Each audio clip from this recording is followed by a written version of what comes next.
قال الله تبارك وتعالى في كلامه المجيد: أعوذ بالله من الشيطان الرجيم، بسم الله الرحمن الرحيم. قال الله تبارك وتعالى في كلامه المجيد: أعوذ بالله من الشيطان الرجيم، بسم الله الرحمن الرحيم. تبارك الذي نزل الفرقان على عبده ليكون للعالمين نذيرا. قال المؤلف والمفسر رحمه الله تعالى: أدام النفع بعلومه وعلومكم في الدارين آمين. إلى أن قال. الحديث الرابع. قال البخاري رحمه الله تعالى: حدثنا عمرو بن محمد قال حدثنا يعقوب بن إبراهيم قال حدثنا أبي صالح بن كيسان عن ابن شهاب قال أخبرني أنس بن مالك أن الله تابع الوحي على رسوله صلى الله عليه وسلم قبل وفاته حتى توفاه أكثر ما كان الوحي، ثم توفي رسول الله صلى الله عليه وسلم بعد. وهكذا رواه مسلم عن عمرو بن محمد هذا، وهو الناقد وحسن الحلواني وعبد بن حميد والنسائي النساء بن منصور القوسج، أربعتهم من يعقوب بن إبراهيم بن سعد الزهري به.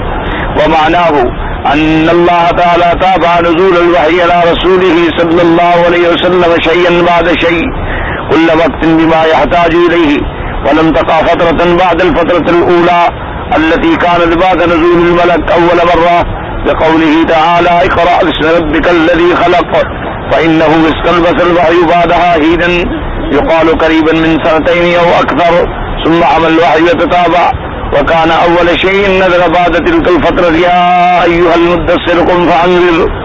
اب مفسر رحمۃ اللہ علیہ فضائل القرآن کے اپنے رسالے مبارک میں چوتھی حدیث مبارک نقل فرما رہے ہیں کہ حضرت انس بن مالک رضی اللہ تعالیٰ عنہ سے روایت ہے کہ حضور پاک صلی اللہ علیہ وسلم پر اللہ نے پھر وحی مبارک جو ہے وہ لگاتار بھیجی آپ کی وفات مبارک تک. تو اللہ تبارک و تعالیٰ کی اس میں حکمتیں تھیں. اللہ تبارک و تعالیٰ اگر چاہتے تو ساری وحی ایک دفعہ ہی نازل فرما دیتے، یعنی جیسے قرآن مقدس کو اللہ نے لوح محفوظ میں محفوظ فرما دیا اور پھر لوح محفوظ سے سماعت دنیا بیت العزت میں محفوظ فرما دیا، وہ چاہتے تو اپنے پاک پیغمبر پر پورا قرآن مقدس ایک دفعہ نازل فرما دیتے، لیکن اس کے اندر بہت بڑی مشکلات تھی. ایک مشکل سب سے بڑی تو یہ تھی کہ جتنے انبیاء پہلے گزرے ہیں ان کو اللہ نے تعلیم عطا فرمائی تھی، پڑھنے کی بھی اور لکھنے کی بھی.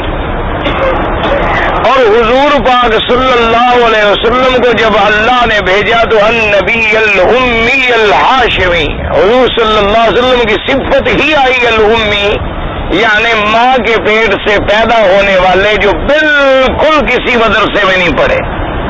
اور اس میں بھی حکمت تھی کہ جو کسی سے نہ پڑھے اور پوری دنیا کو پڑھا ڈالے، جو کسی مدرسے میں زانو تلمذ تہا نہ کرے اور ساری دنیا کو اپنا غلام بنا دے. اور اس میں بھی حکمت تھی کہ کوئی دنیا الزام نہ لگا سکے. اگر حضور پاک صلی اللہ علیہ وسلم پہلے کسی مکاتب میں، مدارس میں یا اہل کتاب کے علماء میں کچھ پڑھتے تو دشمن تو کہتے کہ جی ان سے پڑھ کے قرآن بنا رہے ہیں، لیکن جب اللہ پاک نے آپ کی صفت ہی الامی رکھی تو اب کوئی الزام تو دے نہیں سکتا ماں سوا اس کے کہ دشمنی میں کہتا رہے، دشمنی اور اناد میں کہتا رہے. اور دوسری حکمت یہ تھی کہ جب کوئی مسئلہ پیش آیا اللہ کا وحی آ گیا، فوراً اس مسئلے کا حل آ گیا. تو جب مشکل مسائل پیش آتے گئے اللہ پاک اس کو حل فرماتے گئے. ایمان والوں کا ایمان اور بڑھتا چلا گیا کہ جب بھی کسی نے آگے سوال کیا کہ جناب اصحاب کہف کون ہیں، ذوالقرنین کون ہیں، روح کا مسئلہ کیا ہے، اشہر الحرام کا کیا حکم ہے، یہ چاند سورج کا کیا مسئلہ ہے، اور خرچ ہمیں کتنا کرنا چاہیے، حیض کے مسائل کیا ہے، جو سوال آیا اللہ کا قرآن نازل ہو گیا. اگر ایک دفعہ قرآن نازل ہو جاتا تو جب کوئی سوال پیش آتا پھر اس مسئلے کو ڈھونڈنا پڑتا. اب دیکھیں بخاری شریف ماشاءاللہ اول سے لے کر آخر تک موجود ہے، لیکن اگر بخاری شریف سے کسی ایک حدیث کو تلاش کرنا ہو تو یہ عالم کا کام ہے. عام آدمی تو سوال ہی پیدا نہیں ہو سکتا کہ ڈھونڈ سکے. سوا، حالانکہ باوجود اس کے کہ ان کے باب موجود ہیں، یہ کتاب الایمان ہے، یہ کتاب الصلاۃ ہے، یہ کتاب المغازی ہے، یہ کتاب التفسیر ہے، یہ کتاب الجہاد ہے، یہ کتاب طب ہے، باوجود ابواب موجود ہیں، انڈیکس لگے ہوئے، لیکن پھر بھی آپ حدیث نہیں نکال سکتے، کیونکہ امام بخاری رحمۃ اللہ علیہ کا طبع جو تھی وہ مجتہدانہ رنگ تھا، وہ ایک حدیث مبارک کو مختلف ابواب میں ذکر کر دیتے ہیں، آدمی ڈھونڈ ہی نہیں سکتا جب تک کہ اس کو بخاری شریف سے رابطہ نہ ہو، رات دن اس کا بخاری شریف سے مطالعہ نہ ہو، آپ کہیں کہ جی فلاں حدیث بخاری شریف میں، لیکن کہاں ہے، اس کے نکالنے کے لیے بڑا مسئلہ ہے۔ تو اب اگر قرآن شریف آ چکا ہوتا، اس میں حکم تو موجود ہے، لیکن جب سوال ہوتا پھر اس مسئلے کو ڈھونڈا جاتا، بجائے اس کے کہ سوال آنے کے فوراً بعد جبریل علیہ السلام نازل ہو گئے۔ تو یہ اللہ تبارک و تعالیٰ کی عظیم شان۔ اور تیسری حکمت علماء نے یہ لکھی کہ جوں جوں قرآن اترتا رہا، قرآن سینوں میں محفوظ ہوتا گیا، کیونکہ اس زمانے کے اندر کوئی مطابع تو تھے نہیں، کوئی پریس کے انتظام تو نہیں تھے، اور کتابت کرنے والے بھی چند صحابہ تھے رضوان اللہ علیہم اجمعین، جن میں حضرت علی رضی اللہ تعالیٰ عنہ کاتب تھے، حضرت معاویہ رضی اللہ تعالیٰ عنہ کاتب الوحی تھے، اسی طرح حضرت زید بن ثابت رضی اللہ تعالیٰ عنہ اور حضرت عمر رضی اللہ تعالیٰ عنہ، یعنی یہ چند لوگ تھے جن کو لکھنا آتا تھا، لیکن اللہ نے تھوڑا تھوڑا قرآن اتارا تو سینوں کے اندر قرآن محفوظ ہوتا گیا۔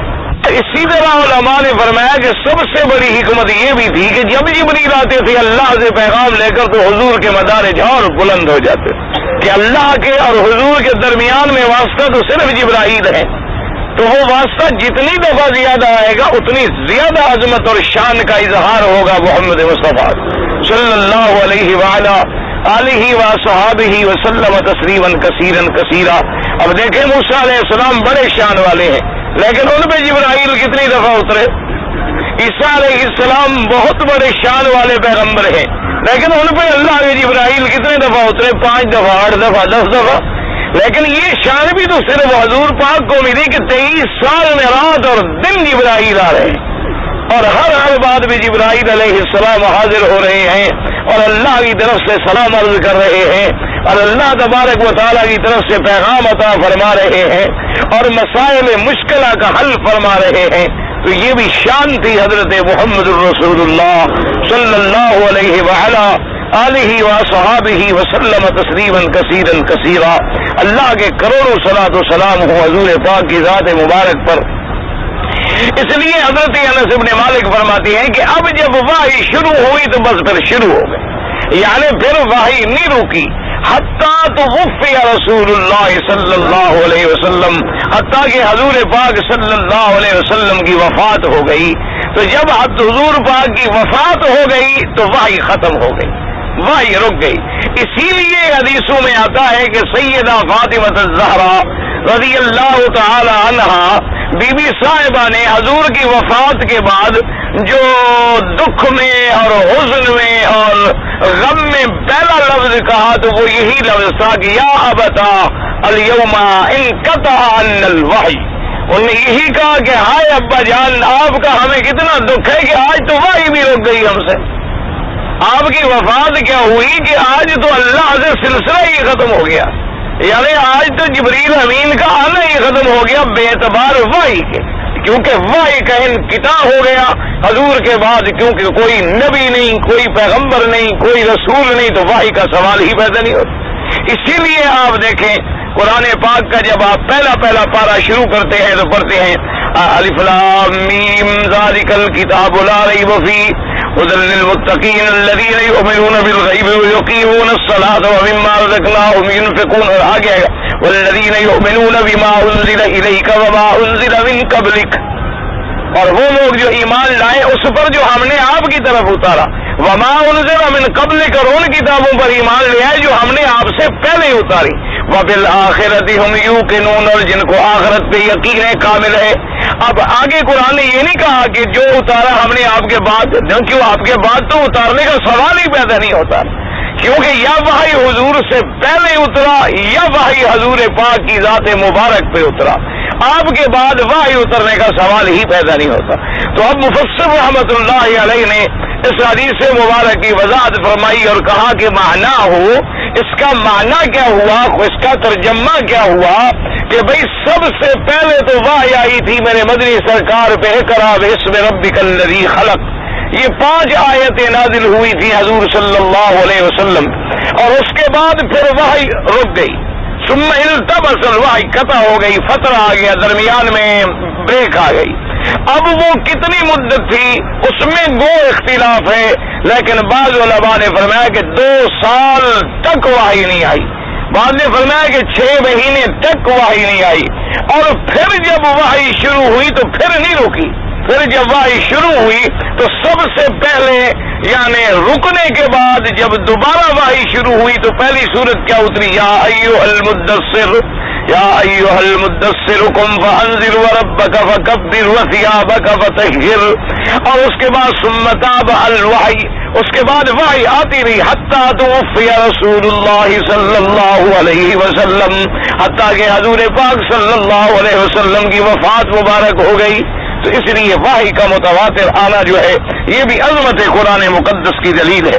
فرماتے ہیں الحدیث الخامس حدثنا ابو نعیم قال حدثنا سفیان عن الاسود بن قیس قال سمعت جندبا رضی اللہ تعالی عنہ یقول اشتقى رسول اللہ صلی اللہ علیہ وسلم علیکم لیلة او لیلتین فاتته امرأة فقالت یا محمد صلی اللہ علیہ وسلم ما ارى شیطانک الا ترکک فانزل اللہ تعالی والضحى واللیل اذا سجى ما ودعك ربك وما قلى.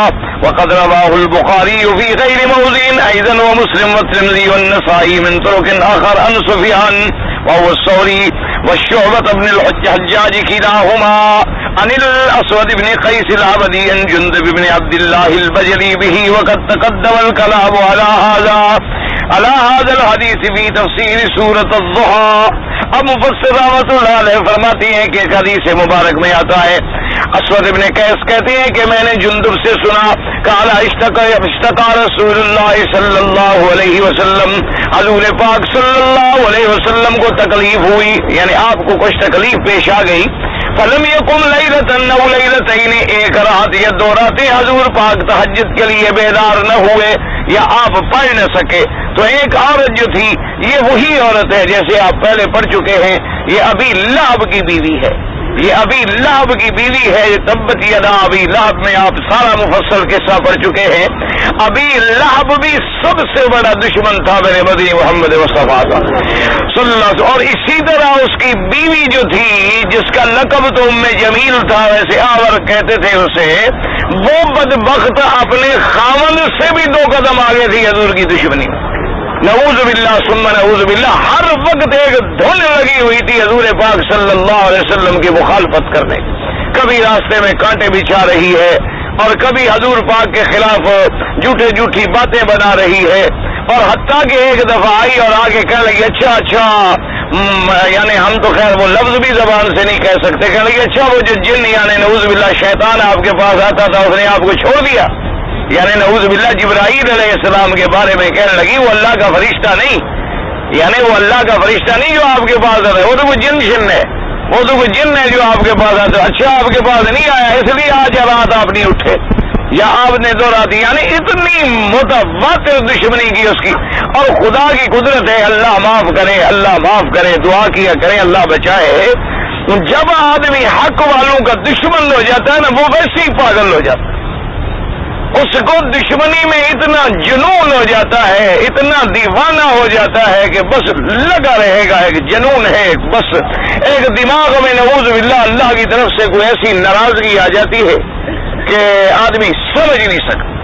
اب دیکھیں نا جی، حضور پاک جب تشریف لے آئے، تم ایمان نہیں لے آتے ہو، نہ لے آؤ، لیکن حضور پاک کی دشمنی کرنا، آپ کو نقصان پہنچانا اور پھر آپ کے راستے میں کانٹے بچھانا، حضور صلی اللہ علیہ وسلم کی طرف باتیں کرنی، جھوٹے الزام عائد کرنے، حضور صلی اللہ علیہ وسلم کے صحابہ کو ستانا، حضرت ابی بکر رضی اللہ تعالی عنہ اور اصحاب رسول پر الزام لگانا، تو اور پھر عورت ہو کر اور ایک بڑے سردار کی بیوی ہو کر، لیکن ایک دماغ میں بس کیڑا پڑ گیا تو لگے ہوئے ہیں دل میں.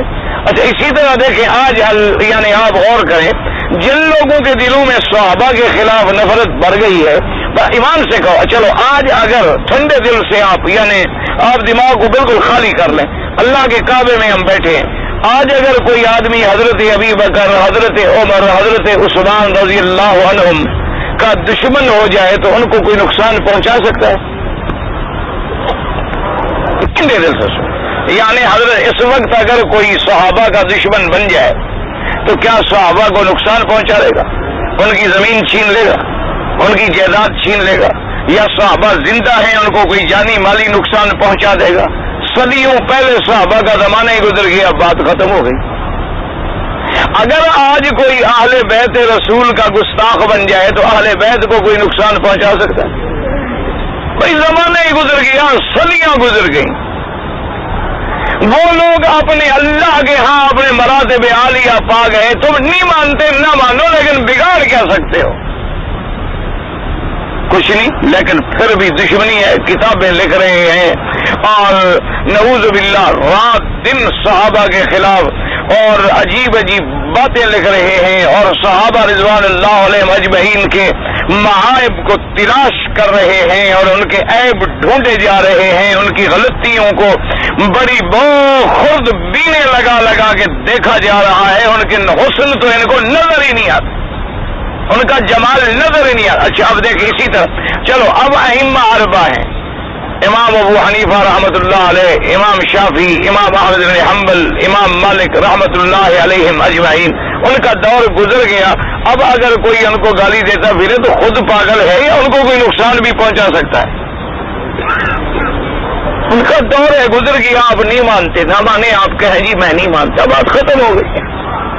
دیکھو جی آپ کو آپ کی رائے کی آزادی کا حق ہے، آپ کہتے ہیں جی میں آپ کی بات نہیں مانتا، نہ مانے، فی امان اللہ، لیکن کسی کی شان میں گستاخی کرنا اور برا کہنا اور ان کو نعوذ باللہ کبھی جاہل کہنا، کبھی ان کو کسائی کہنا، کبھی ان کو جھوٹا کہنا، کبھی کیا ضرورت کیا ہے ان باتوں کی؟ اگر مجھے بتائیں کہ آپ کے اعمال اور حسنات میں کتنا اضافہ ہو رہا ہے؟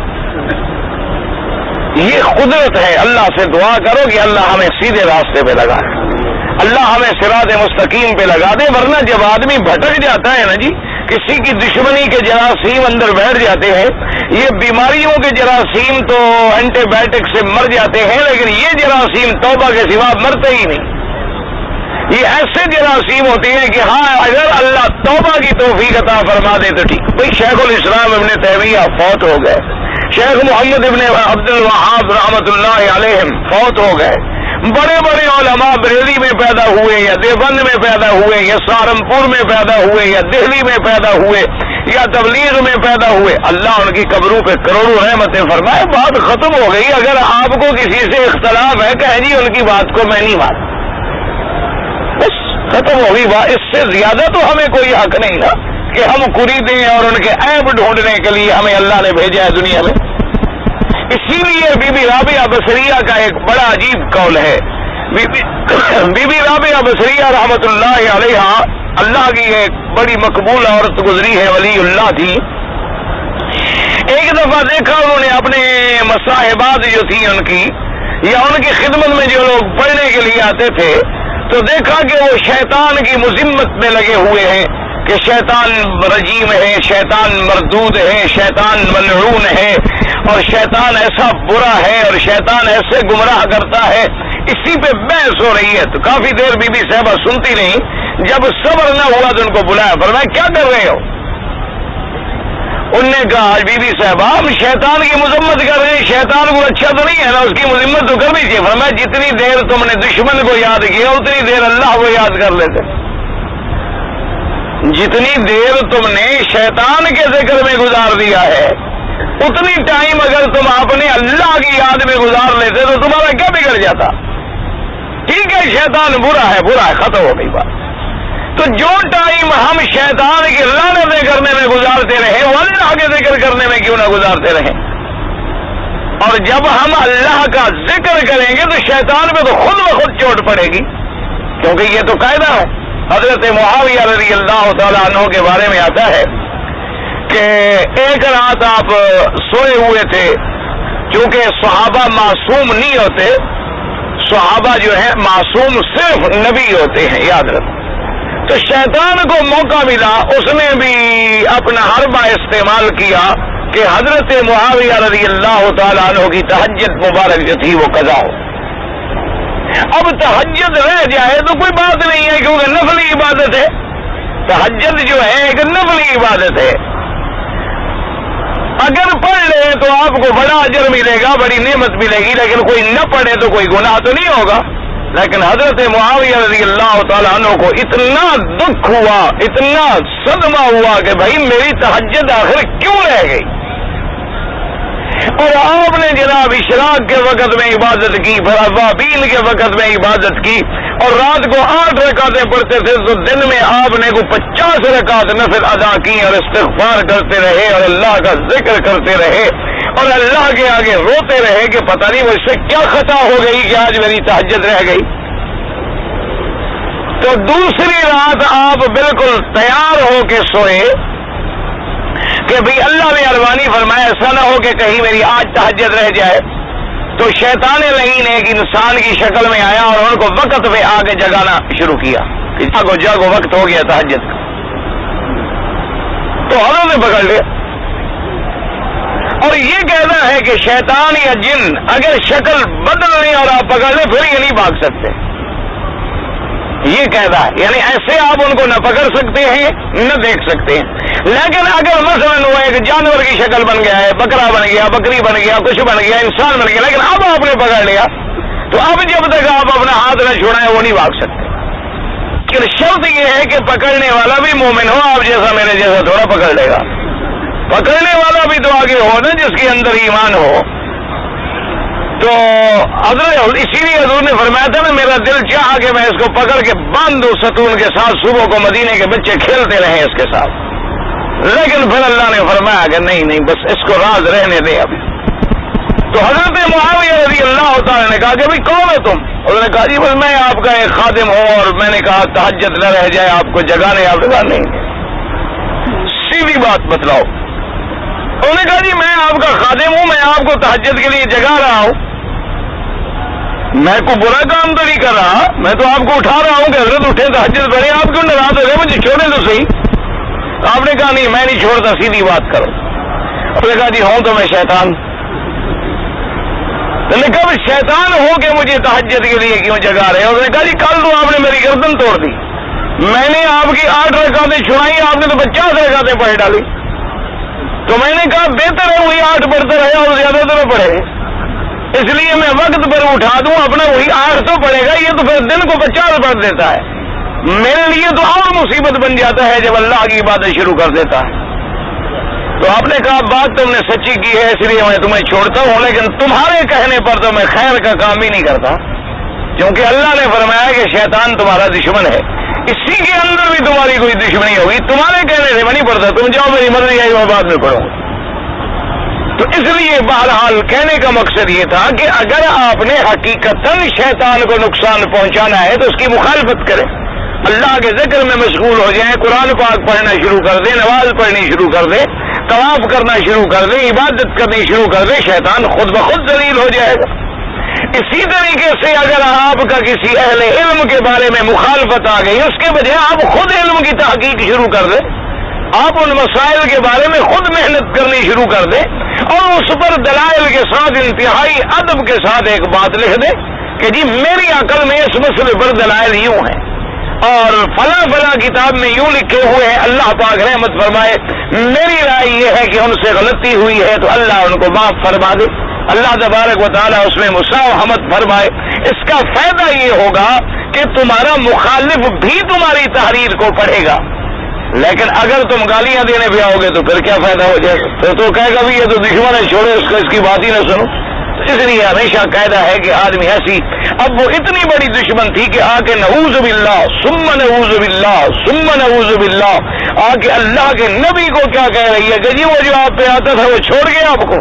اللہ نے قرآن اتارا والضحى واللیل اذا سجا ما ودعك ربك وما قلى، اللہ نے فرمایا ہمیں قسم ہے ضحیٰ کے وقت کی اور رات کی جب اس کا اندھیرا چھا جائے، ما ودعک ربک وما قلی، نہ تو تیرے رب نے تجھے چھوڑا ہے نہ تجھ سے ناراض ہے۔ ہم نے اگر وحی روکی ہے تو اس میں بھی حکمتیں ہیں، یہ نہیں کہ ہم تو آپ سے ناراض ہو گئے، نہیں، سوال ہی نہیں، آپ تو ہمارے نبی ہیں، آپ ہمارے رسول ہیں، آپ ہمارے پیغمبر ہیں۔ تو مفسر رحمت اللہ علیہ نے اس واقعے کو بھی نقل فرمایا، فرماتے ہیں المناسبۃ فی ذکر ھذا الحدیث، اب فرماتا ہے کہ دیکھو پہلی حدیث اور یہ دوسری حدیث، پانچویں حدیث اور چوتھی حدیث، اس کو میں نے فضائل قرآن میں کیوں ذکر کیا؟ حالانکہ میرا تو باعث تھی فضیلت قرآن سے، یہ تو دلیل ہوئی قرآن کے اترنے کی، وحی کے آنے کی، ان کی مناسبت کیا ہے؟ کہتا ہے والمناسبۃ فی ذکر ھذا الحدیث والذی قبلہ فی فضائل القرآن ان اللہ تعالی اللہ له برسوله عنایۃ عظیمۃ ومحبۃ شدیدہ حیث جعل الوحی متتابعا علیہ ولم یقطعه عنہ ولہذا انما انزل علیہ القرآن مفرقا لیکون ذلک ابلغ بالعنایۃ والاکرام۔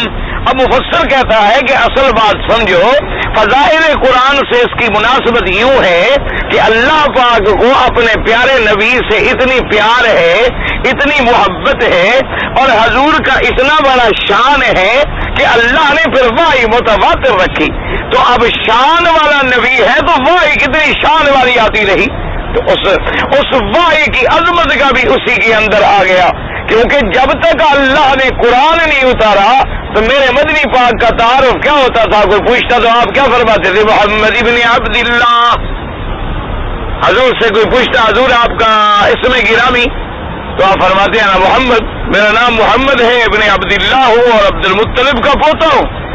لیکن جب اللہ نے قرآن اتارا تو فرمایا حضور اب آپ کا تعارف بدل گیا، اب کہیں محمد الرسول اللہ۔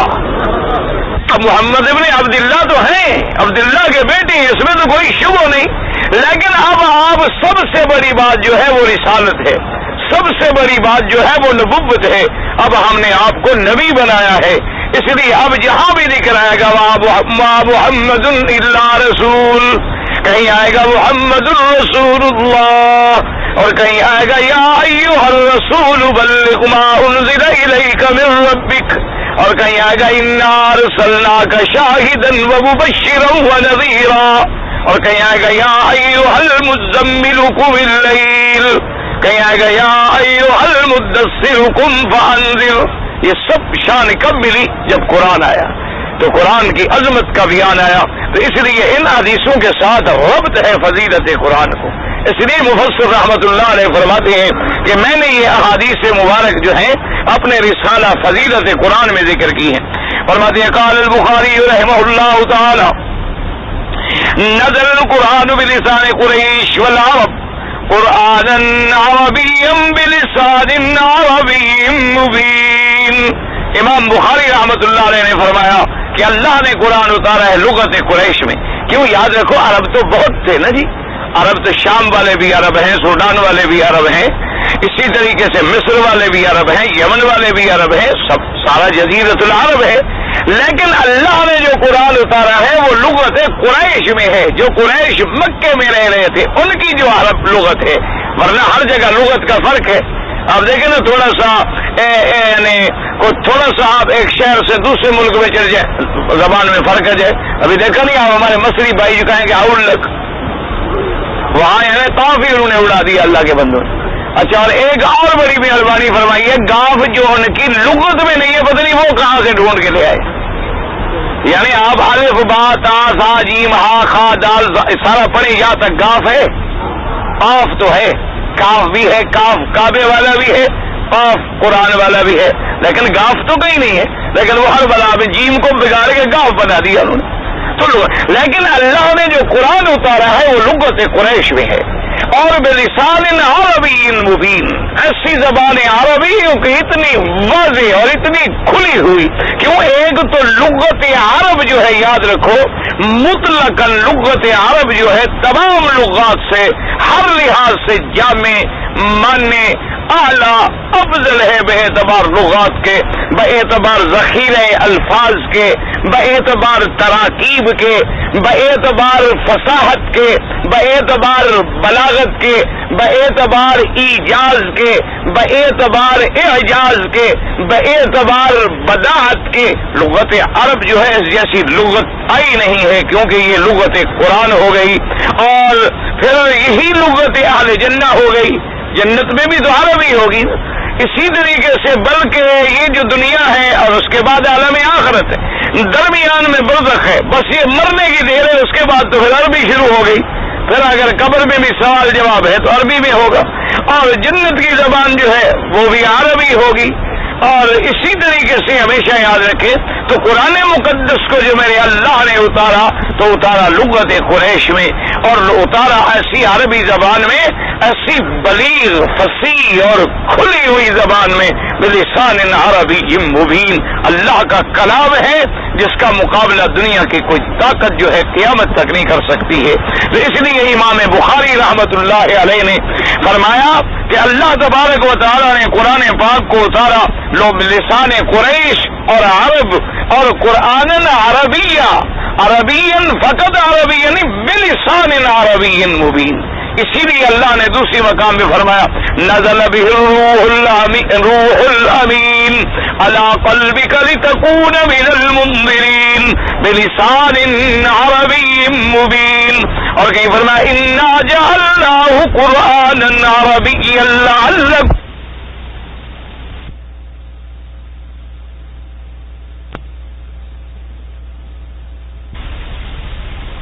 جتنی کتابیں گزری ہیں لغات سریانی میں تھی، لغات عبرانی میں تھی۔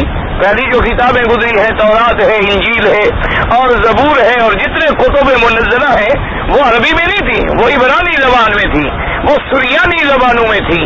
اور یہ شرف جو ہے اس لغت کو ملا کہ اللہ نے اپنی آخری کتاب جو تھی وہ لغت عربی میں اتار دی۔ اس لیے ویسے بھی ہر مسلمان کوشش کرے اپنے بچوں کو اپنے گھر میں، خاص طور پہ جن لوگوں کو اللہ نے مکہ مدینے میں رہنے کا اور بسنے کا ذریعہ عطا فرما دیا ہے، لغت عربی کو سیکھیں، لغت عربی کو کوشش کریں حاصل کرنے کی۔ اچھا، اور یہ بھی کہنا ہے کہ لغت عربی کا چونکہ ہمارے دین سے تعلق ہے، ایمان سے تعلق ہے، قرآن سے تعلق ہے، حضور پاک سے تعلق ہے، جنت سے تعلق ہے، اللہ کے کلام ہونے سے تعلق ہے، اگر آدمی تھوڑی سی توجہ کرے تو جلدی سیکھ لیتا ہے بنسبت اور زبانوں کے، کیونکہ اور زبانوں کے ساتھ تو اجنبیت ہے نہیں۔ اچھا، اب انگریزی زبان سے آپ کا کیا رشتہ ہے، فرینچ سے آپ کا کیا رشتہ ہے، اسی طرح ڈچ زبان سے آپ کا کیا رشتہ ہے، افریقن زبانوں سے آپ کا کیا رشتہ ہے، زل سے آپ کا کیا رشتہ ہے، سنسکرت سے آپ کا کیا رشتہ ہے، اسی طریقے سے اور کتنی زبانیں۔ لیکن عربی زبان کا تو جیسے اللہ نے ہمیں دین فطرت پہ پیدا کیا تو یہ بھی تو اللہ کی لغت ہے، اللہ کا کلام ہے نا جی، اس لیے ذرا عربی کی طرف آئیں تو فوراً آ جائے۔ ابھی دیکھیں نا آپ، اردو میں، پنجابی میں، فارسی میں، بنگلہ دیش والے، برما والے کتنے عربی کے لفظ ہیں جو استعمال کریں گے جب خط لکھیں گے جی محترم مکرم حضرت والد گرامی۔ اب محترم مکرم کوئی بنگالی کا لفظ ہے یا اردو کا لفظ ہے، پنجابی کا لفظ ہے، عربی کا لفظ ہے، لیکن ہمارے یہاں استعمال ہوتا ہے محترم مکرم۔ اسی طرح بعض لوگ جیسے لکھ لیتے ہیں قبلہ و کعبہ ابا جان، تو اب قبلہ کعبہ کو اردو کا لفظ ہے، برمی کا لفظ ہے، سنسکرت کا لفظ ہے۔ قبلہ تو قرآن کا عربی لفظ ہے نا، اور کعبہ عربی لفظ ہے، تو یہ تو دونوں عربی کے لفظ ہیں، لیکن ہمارے یہاں اس کا استعمال ہوتا ہے۔ اسی طرح آپ اگر تھوڑا تھوڑا ڈھونڈنے کی کوشش کریں، آپ کو کئی لفظ جو ہیں آپ اپنی زبانوں میں ان عربی لفظوں کو استعمال کر رہے ہیں، اور وہ ایسے زبانوں میں چڑھ گئے جیسے آپ کہہ رہے ہیں خدا حافظ، تو خدا تو فارسی کا لفظ ہوا، حافظ عربی کا لفظ ہوا حفاظت سے۔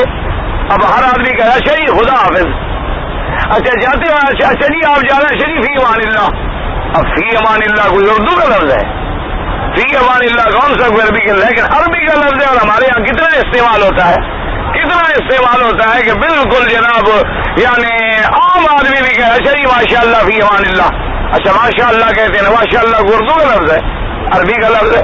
تو اس لیے تھوڑا سا اگر آپ کوشش کریں، تھوڑی سی اگر آپ ہمت کریں تو فوری طور پر جیسے آپ کہتے ہیں نا جی یہ کوئی طریقہ ہے بات کرنے کا، تو طریقہ کوئی اردو کا لفظ ہے، طریقہ طریق سے ہے نا، راستہ یعنی سیدھا راستہ تو بات سیدھی کر رہی ہے، غلط ٹیڑھی میڑھی بات کرنے کا کوئی طریقہ ہے؟ یعنی یہ کوئی راستہ ہے؟ یہ ایسی بات کیوں کیجیے؟ تو اب لفظ طریقہ آ گیا، طریق سے ہے تو اب آپ اس کو استعمال کر رہے ہیں، تو اسی طریقے سے بڑے الفاظ اگر آپ ڈھونڈنے شروع کریں گے نا جی تو ایک کتاب لکھ سکتے ہیں آپ کہ وہ عربی کے الفاظ ہمارے اندر داخل ہیں، لیکن ہم عربی سیکھنے کی کوشش کریں تو بس 1-2 مہینے لگیں گے، اب ماشاءاللہ پھر آپ کو عربی بولنا جو ہے آ جائے گا۔ اب یہاں دیکھیں نا جی بعض ہمارے بالکل ان پڑھ، بالکل دیہاتی جانگلی، لیکن جناب مکے میں رہتے ہیں، ایسی اچھی عربی بولتے ہیں، ہمیں نہیں بولنی آتی، سچی بات ہے۔ ہم تو پھر بھی کتابوں والی عربی بولتے ہیں نا جی، ہمارے لیے تو مشکل ہے نا، ہم تو اگر عربی بولیں گے تو ہم تو پھر وہی قرآن والی عربی بولیں گے، کتاب والی عربی بولیں گے، ہمیں یہ جو بازار والی عربی ہو تو ہمیں بھی نہیں آتی، اس لیے کہ ان لوگوں سے ہمارا اٹھنا بیٹھنا نہیں ہے نا جی۔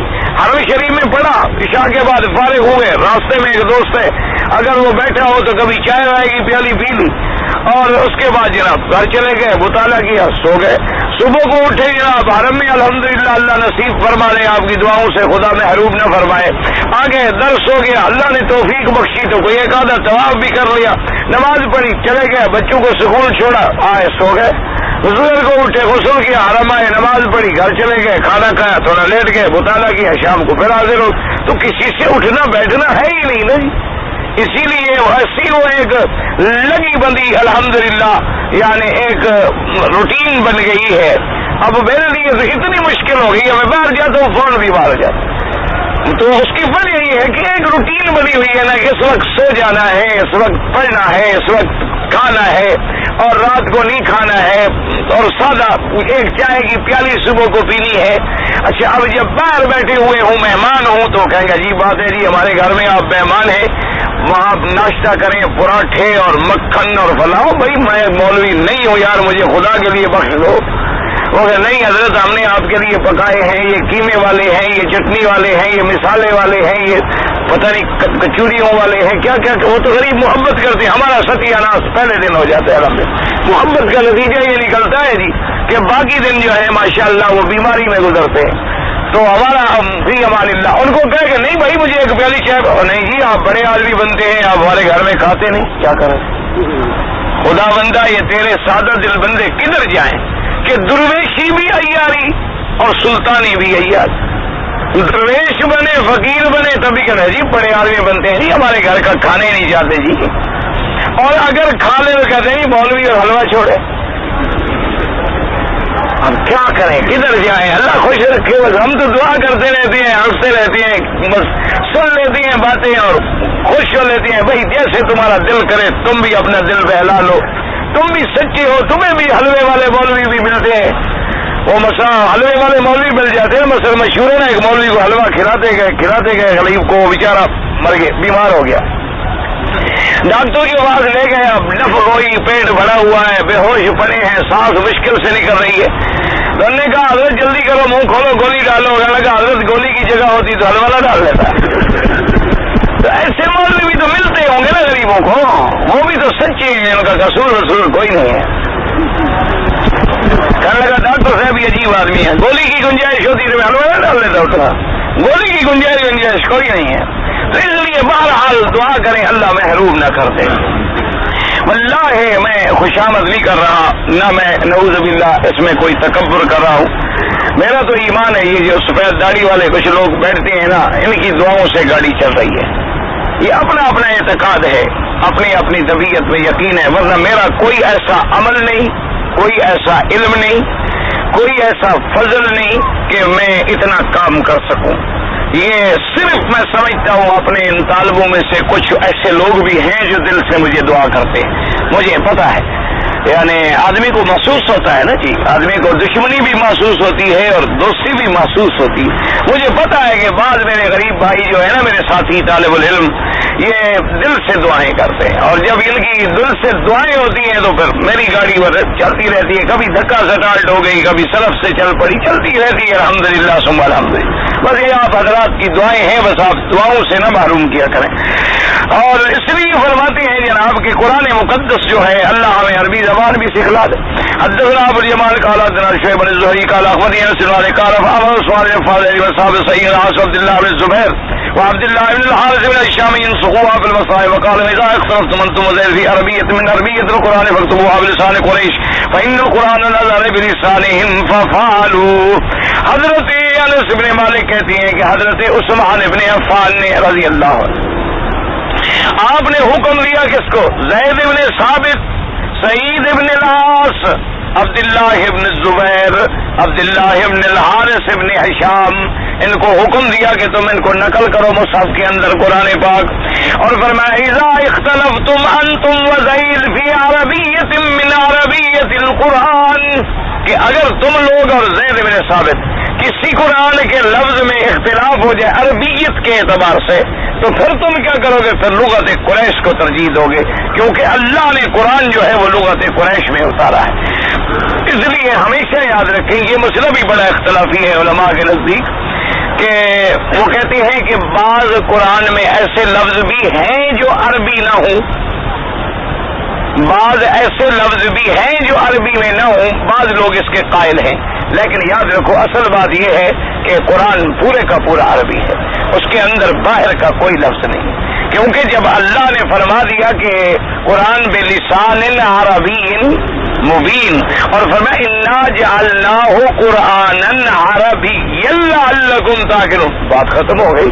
تو پھر کسی اور لغت کا لفظ تو وہ استعمال کرتے ہیں نا جن کے پاس الفاظ کی کمی ہو، اللہ کا علم تو محیط ہے، اس کے ہاں کوئی کمی تھی کہ وہ دوسری لغت سے لفظ لے آئے، تو یہ بات نہیں۔ تو اس لیے بہرحال تو آپ نے فرمایا اگر اختلاف ہو جائے تو پھر لغت قریش کو ترجیح دیں۔ یہی وجہ تھی نا کہ ایک دفعہ حضرت سیدنا ابی بکر صدیق رضی اللہ تعالی عنہ نے آمنہ کے لال سرکار مدینہ کی خدمت میں عرض کیا، کہنے لگا حضور آپ کبھی ایسا لفظ بولتے ہیں عربی کا، ایسے ایسے لفظ عربی کے حضرت آپ بولتے ہیں کہ ہم عربی والے بھی نہیں سمجھتے، یعنی ہمارے لیے بھی وہ لفظ بڑا مشکل ہو جاتا ہے۔ حضور نے فرمایا ایسا کیوں نہ ہو، کیوں؟ میں قریشی ہوں اور بنو ہاشم کے گھر میں پیدا ہوا ہوں، اور پھر میں نے بنو سعد کا دودھ پیا ہے، میری عربی ایسی نہیں ہوگی تو پھر کس کی ہوگی؟ ارے فرمایا میری لغت اگر فصیح نہیں ہوگی تو پھر کس کی لغت فصاح ہوگی؟ کیونکہ ایک تو میں قریشی اور دوسرا میں بنو ہاشم کے گھر میں پیدا ہوا، اور تیسرا دودھ بھی مجھے حلیمہ نے پلایا جو بنو سعد قبیلے کی تھی، خاص عرب قبیلے کی، اور ان عرب قبیلوں سے میرا واسطہ تھا، تو میری زبان مبارک سے ایسے لفظ نہیں نکلیں گے تو پھر کس کی زبان سے نکلیں؟ تو حضرت ابی بکر صدیق حیران ہو جاتے تھے، فرماتے کبھی کبھی حضور ایسا لفظ فرماتے ہم سوچتے رہتے کہ اس لفظ کا کیا ترجمہ ہے، حالانکہ ابی بکر صدیق بھی تو عرب تھے، آپ بھی تو قریش تھے، حضور رضی اللہ تعالیٰ عنہ سے تعلق بھی تھا، لیکن حضور کی فصاحت و بلاغت کا کیا کہنا۔ کہتے حاضر حدیث کتاب من حدیث سے آتی قریبا الکلام علیہ ومقصود البخاری رحمہ اللہ تعالی منہ ظاہرا وهو ان القرآن نزل بلغت قریش۔ اب فرماتے مفسر رحمۃ اللہ علیہ انشاءاللہ آگے چل کر اس حدیث پر آپ پاس بھی پڑھیں گے، امام بخاری رحمۃ اللہ علیہ کا مدعا بڑا واضح ہے کہ قرآن جو ہے وہ لغت قریش میں نازل ہوا بس، اور قریش کیا ہے؟ وہ قریش خلاصۃ العرب، یعنی قریش جو ہے وہ سب عرب سے اعلیٰ ہے۔ ولهذا قال ابو بکر بن ابی داؤد حدثنا عبد الله بن محمد بن خلاد قال حدثنا يزيد بن شيبان عبد الملك بن عمير بن جابر بن سمرة قال سمعت عمر بن الخطاب رضي الله تعالى عنه يقول لا يملين في مصائب هذه الا غلمان قريش وغلمان ثقيف وهذا اسناد صحيح۔ فرمانے لگے کہ ہمارے کی مصائب کے اندر ما سوا قریش کے اور ثقیف کے لڑکوں کے اور کوئی املا نہ کرائے، کیونکہ ان کی لغت میں قرآن اترا ہے، تو جو بات یہ سمجھتے ہیں اور تو کوئی نہیں سمجھ سکتا۔ اب مفسر فرماتے ہیں قال ايضا حدثنا اسماعیل بن اسد قال حدثنا حوزہ قال حدثنا بن عبد الله بن فضال قال لما اراد عمر رضی اللہ تعالی عنہ ان يكتب الامام اقادره نفرا من اصحابه وقال اذا اختلفتم في اللغة فاكتبوها بلغة مضر فان القرآن نزل بلغة رجل من مضر صلی اللہ علیہ وسلم۔ وقد قال تعالی قال اللہ تعالی قرآنا عربيا غير ذي عوج لعلهم يتقون وقال تعالى وإنه لتنزيل رب العالمين نزل به الروح الأمين على قلبك لتكون من المنذرين بلسان عربي مبين وقال تعالى وهذا لسان عربي مبين.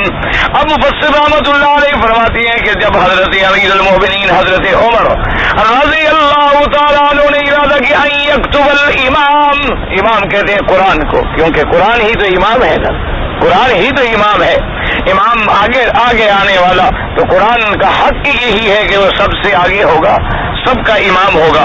فرماتے ہیں آپ نے ایک جماعت بٹھائی صحابہ کی کہ لکھیں قرآن پاک، اور آپ نے فرمایا اذا اختلفتم باللغت، اگر تم لغت کے بارے میں کہیں اختلاف کر جاؤ تو خیال کرو باللغت مضر لکھا کرو. فإن القرآن نزل بلغت رجل من مضر، مضر بھی عرب. اور اس کے بعد اللہ نے فرمایا قرآنا عربیا غیر ذی عوج، ہم نے قرآن پاک کو اتارا عربی لغت کے اندر جس میں کوئی کجی نہیں ہے تاکہ تم اللہ سے ڈرو. وإنه لتنزيل رب العالمین، یہ اتارا ہوا ہے رب العالمین کا. نزل به الروح الامین، اتارا اس کو فرشتے نے جو امین ہے، لقب روح ہے اس کا یعنی جبریل. علی قلبک لتکون من المنذرین بلسان عربی مبین، اور اللہ نے فرمایا وہذا لسان عربی مبین. اور اسی طرح اللہ نے فرمایا ولو جعلناه قرآنا اعجميا لقالوا لولا فصلت آیاته اعجمی وعربی. اللہ نے فرمایا میں ہم چاہتے تو اپنے قرآن کو کسی عجمی لغت میں بھی اتار دیتے، لیکن پھر مکے والے کہتے کہ ہماری لغت میں کیوں نہ آیا تاکہ ہم سمجھ سکتے. اس لیے اللہ نے فرمایا ہم نے قرآن پاک کو عربی لغت میں اتارا. الی غیر ذلک من الآیات الدالۃ علی ذلک. ثم ذکر البخاری رحمہ اللہ تعالی حدیث علی ابن امیہ انه کان یقول لیتنی ارى رسول اللہ صلی اللہ علیہ وسلم ينزل علیہ الوحی. وذكر الحديث في الذي سأل من أهرم بعمرة وهو متزمخ بثيب وعليه جبة قال ونزل رسول ساعة ثم فجاءه الوحي فأشار عمر رضي الله تعالى عنه إلى يعلى تعالى فجاء يعلى فأدخل رأسه فإذا هو محمر الوجه يغط كذلك ساعة ثم سري عنه فقال أين الذي سألني عن الأمرة آنفا فذكر ابنه بهذه الجبة وصل الثيب. اب مفسر رحمۃ اللہ علیہ فرماتے ہیں کہ اعلیٰ ابن امیہ آئے اور انہوں نے تمنا کی کہ ہائے کاش مجھے وہ گھڑی نصیب ہوتی کہ حضور پاک پہ وحی اتر رہا ہوتا اور میں وہ وحی والی کیفیت دیکھتا کہ کیسے وحی نازل ہوتی ہے میرے آقا محمد مصطفیٰ پہ. جب حضور کا نام آئے درود شریف تو پڑھ لیا کریں، اللہ کے بندے غفلت نہ کیا کریں. اب فرماتے ہیں کہ میں آیا، میں نے احرام باندھا ہوا تھا لیکن خوشبو بھی بہت تیز آ رہی تھی، یعنی خوشبو میں لتڑے ہوئے تھے. اور اس کے بعد کہتی ہیں آپ کے اوپر جبہ بھی تھا اس پہ بھی خوشبو تھی. قال فنا، اور انہوں نے سوال کیا کہ حضور اس کے بارے میں کیا حکم ہے. حضور پاک کچھ دیر کے لیے خاموش ہوئے، اتنی دیر گزری کہ آپ پہ وحی اترنی شروع ہو گئی. کہتے ہیں کہ مجھے جلدی حضرت عمر نے بلایا، کہنے لگے جلدی آؤ تم دیکھنا چاہتے تھے وہ کیفیت حضور پہ وحی اتر رہی ہے.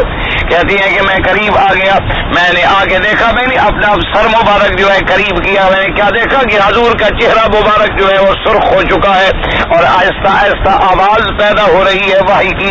کہتے ہیں اسی طرح کچھ دیر کے لیے یہ کیفیت رہی. ثم سرّ عنہ، اس کے بعد حضور پاک سے یہ کیفیت مبارک جو تھی وہ کھل گئی اور آپ نے فرمایا این الذی سألنی عن العمرۃ آنفا، وہ آدمی کدھر ہے جس نے عمرے کے بارے میں سوال کیا کہ میں نے احرام باندھا ہوا ہے اور خوشبو بھی لگی ہوئی ہے اور جبہ جو ہے اس پر بھی خوشبو ہے. آپ نے فرمایا ایسا کرو کہ جبہ تو اتارو، احرام میں جبہ نہیں پہنا جاتا، یعنی سلائی والا کپڑا نہیں پہنا جاتا. اور فرمایا جہاں خوشبو ہے اس کو بھی دھو ڈالو تاکہ خوشبو کا اثر جو ہے فوراً ختم ہو جائے. اس لیے مسئلہ ہے کہ احرام سے پہلے تو آپ خوشبو بدن میں لگا سکتے ہیں لیکن کپڑے میں خوشبو نہیں لگا سکتے، اور اگر کہیں لگ جائے فوراً دھو ڈالے. ہوتا ہے نا کبھی کبھی آدمی طواف کرنے لگتا ہے، ہاتھ لگ گیا، ہاتھ کو لگی فوراً دھو ڈالے. اسی طرح بوسہ دینے لگا، منہ کو لگ گئی فوراً دھو ڈالے. تو پھر کوئی دم نہیں دینا پڑتا الحمدللہ. ورنہ اگر کوئی آدمی خوشبو لگائے گا اور ایک پورے عضو پہ لگائے گا تو پھر ایک بکری بطور دم دینی پڑے گی. تو اس لیے حضور پاک نے فرمایا کہ جبہ بھی اتار دو اور جہاں خوشبو لگی ہوئی ہے اس کو دھو ڈالو. وهذا الحديث رواه جماعة من طرق حديث تتلو الكلام عليه في كتاب الحج ولا تظهر مناسبة بينه وبين هذه الترجمة ولا يقال له ذكر في الترجمة الذي قبلها لكان أظهر بابيا مفسر رحمۃ اللہ علیہ فرماتے ہیں کہ اس حدیث مبارک کو بہت سارے لوگوں نے ذکر کیا ہے لیکن اس کا مقام جو ہے وہ کتاب الحج ہے. کہتا ہے مجھے سمجھ نہیں آئی کہ بہرحال اس کو اس جگہ کیوں ذکر کیا گیا, لیکن اصل وجہ یہ تھی کہ وہ دیکھنا چاہتے تھے نا وحی کی کیفیت, وحی کی نزول کی کیفیت. تو اللہ کا قرآن بھی تو وحی ہے. اس مناسبت سے مفسر رحمۃ اللہ علیہ نے اس واقعہ مبارک کو اس کے اندر ذکر فرما لیا ہے. اللہ تبارک و تعالی آپ کو بھی اور مجھے بھی قرآن پڑھنے کی, عمل کرنے کی, اس پہ قائم رہنے کی توفیق عطا فرمائے. جی ہم لوگ جو ہیں مسلسل درس میں حاضر ہونا چاہتے ہیں, لیکن کچھ لوگ جو ہیں سامنے بیٹھنے والے ان سے ناراض ہو جاتے ہیں. اب کچھ حلقے کو وسیع کریں یا کتاب پیچھے لے کے بیٹھنے کی اجازت دیں, کوئی حرج نہیں. ایک دوسرے کے پیچھے بھی کتاب لے کے آدمی بیٹھ سکتا ہے, کوئی ایسی بات, کوئی منع نہیں. یعنی پڑھنے کے لحاظ سے جیسے اب ہم مثلا درس دے رہے ہیں تو کعبۃ اللہ کو بھی پشت دے سکتے, کیونکہ جب ہم سنیں گے اسی طرح جب امام خطبہ دے گا تو کعبۃ اللہ کو پشت کرے گا. اسی طریقے سے حضور نے فرمایا میں معراج کی رات جب میں نے دیکھا کہ ابراہیم علیہ السلام کعبۃ اللہ سے اپنی پشت مبارک لگائے ہوئے پڑھا رہے تھے, تو اس لیے اگر جگہ نہ ہو اور تکلیف ہو تو آدمی ایک دوسرے کے پیچھے بھی بیٹھ سکتا ہے, لیکن مہربانی کر کے کوئی تھوڑا سا کھلا کر دیا کرے. اور جو لوگ کتاب والے نہ ہوں وہ کتاب والوں کو حق دیں کہ وہ آگے بیٹھے اور کتاب والے حضرات کو زیادہ موقع ملے تاکہ وہ کچھ کتاب بھی سمجھ سکے اور کچھ ترجمہ بھی سمجھ سکے انشاءاللہ تبارک و تعالی.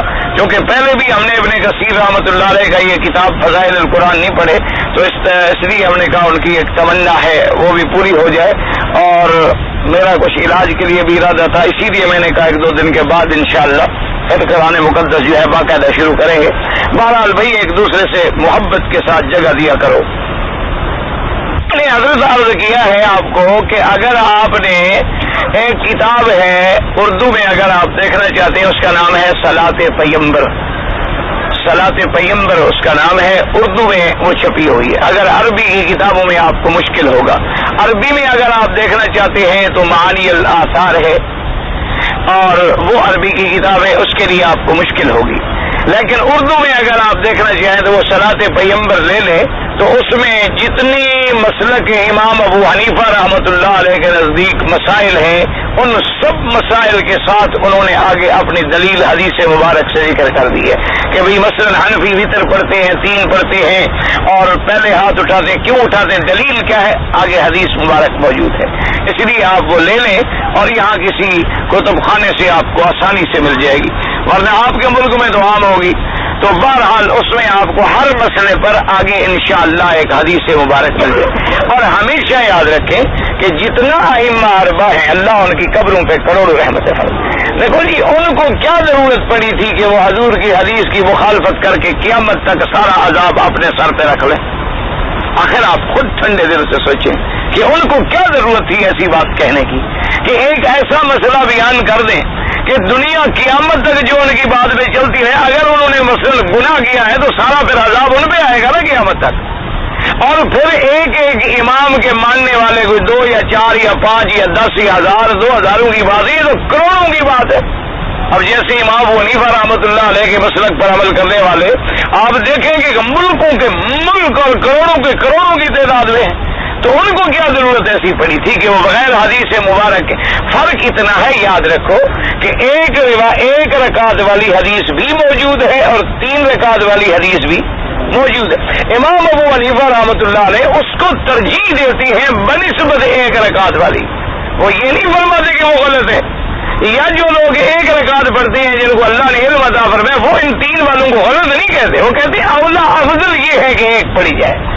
اسی طرح امام صاحب کی تحقیق یہ ہے کہ اولا اور افضل یہ ہے کہ 3 پڑھے جائیں, کیونکہ حضور نے ان کو باقاعدہ تشبیہ دی ہے نماز مغرب کے ساتھ. تو جب فرماتے ہیں حضور ایک مثال دے دیں, تشبیہ دے دیں, بیان کر دیں, تو بات تو ختم ہو گئی. تو اس لیے بہرحال مزید تفصیل آپ نے دیکھی ہے تو میں نے آپ کو عربی کتاب بھی بتلا دی, اردو بھی بتلا دی. آپ لے لیں, آرام سے پڑھیں, انشاءاللہ آپ کی تسلی ہو جائے گی. حضرت حسین کو امام کہنا جائز ہے بھائی بات یہ آتی ہے کہ ایک مسجد کے مولوی کو آپ امام کہہ دیتے ہیں، اگر حضرت حسین کو کہہ دیا تو کیا ہو گیا؟ جو نماز پڑھاتا ہے وہ کیا ہوتا ہے؟ وہ بھی امام. تو اگر اس کو امام کہہ دیتے ہو تو حضور کا بیٹا ہے، اس کو کہہ دیا تو کوئی فرق نہیں پڑتا. لیکن مسئلہ یہ ہے کہ صحابہ کا لقب ہے رضی اللہ عنہ، یاد رکھو، اور اسی طریقے سے پیغمبروں کا لقب ہے علیہ الصلوۃ والسلام. میرے مدنی سرکار کا اللہم صلی علی سیدنا محمد وعلی درود شریف.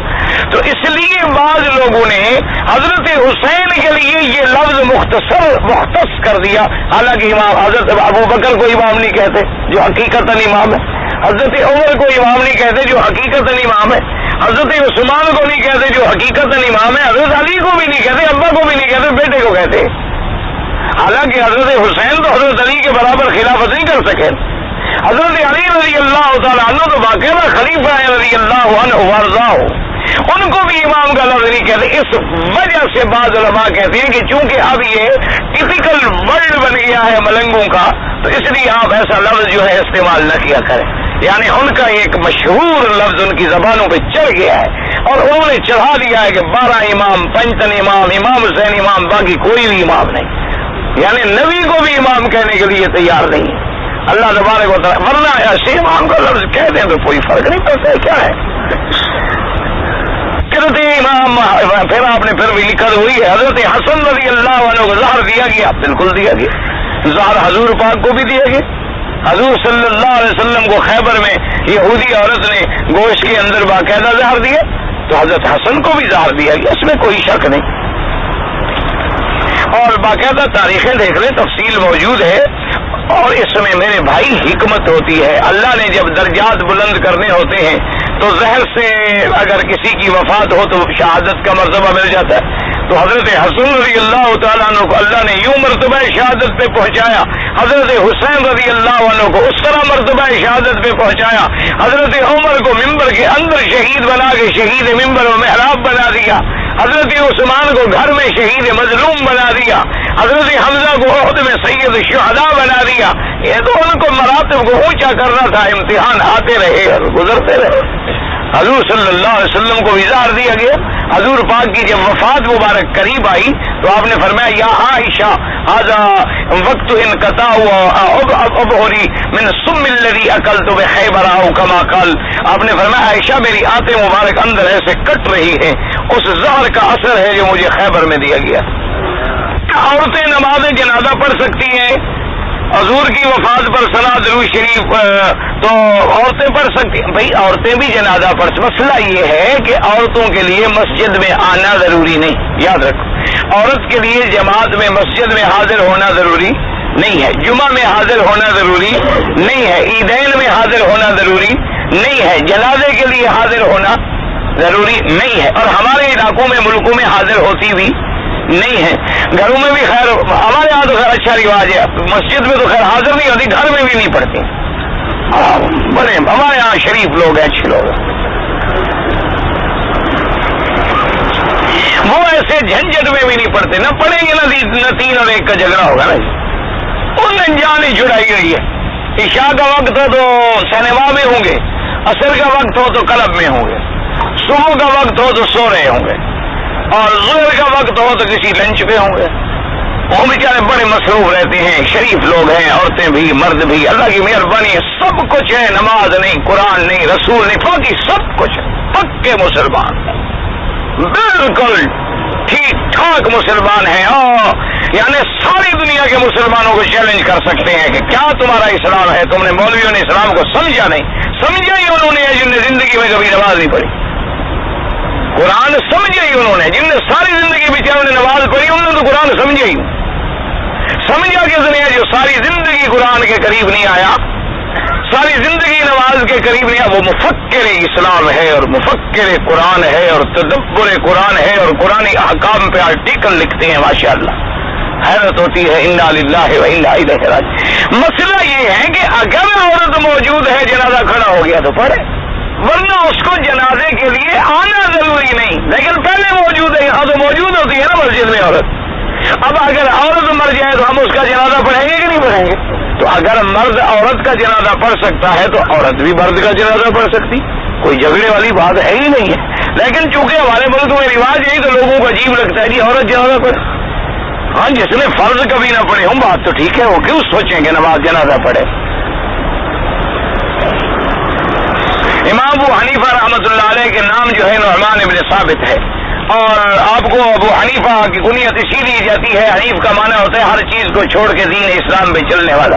ما کان ابراہیم یہودی ولا نصرانی ولکن کان حنیفا مسلما, ہر چیز سے مائل ہو کر دین حق پہ لگنے والا.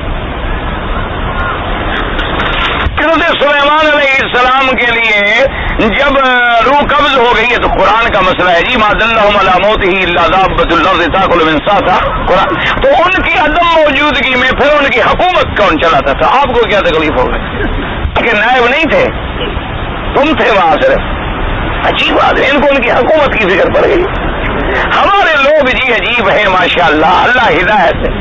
یعنی ہم تو حیران ہوتے ہیں نا جی, شام کو ادھر سے باہر جاؤ نا جی ماشاءاللہ ایسے سیاست پہ بات کر رہے ہوتے ہیں جی فلاں فیصلہ جی بالکل غلط ہوا ہے, فلاں جو آرڈر ہوا ہے نا جی بالکل غلط ہوا ہے, فلاں سپریم کورٹ نے تو بالکل غلط فیصلہ کیا ہے, اور فلاں جی خام خواہ مذہب کا نام لکھ رہے ہیں آئیڈینٹی کارڈ, بالکل جی یہ آئین کے خلاف ہے, قانون کے خلاف ہے. پوچھو کام کیا کرتے, کہتے بلدیہ میں جھاڑو دیتا ہوں. کیا کریں اللہ کے بندے, تمہاری حیثیت تو یہ ہے کہ تم جھاڑو دے رہے اور باتیں تم کر رہے ہو آسمانوں.